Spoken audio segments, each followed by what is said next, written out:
Sugar ఉన్న వాళ్ళకి జీర్ణక్రియ ఎలా జరిగిద్ది, కణాలు ఎప్పుడు తెరుచుకుంటాయి, ఇప్పుడు తెలుసుకుందాం.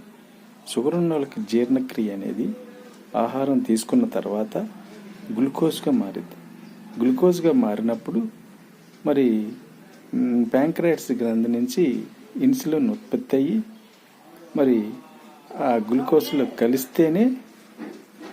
కలిసినప్పుడే అది కణాల్లోకి చేరుతుంది.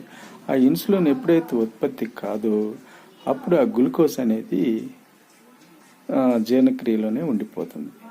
అప్పుడు షుగర్ అనేది పెరుగుతుంది అన్నమాట. ఏంటి, ఇన్సులిన్ అనేది ఆ గ్లూకోజ్లో కలిస్తే అది కలిసి అది ద్రవం జ్యూస్గా తయారై ఆ జ్యూస్ అనేది మరి కణాల్లోకి వెళ్తుంది.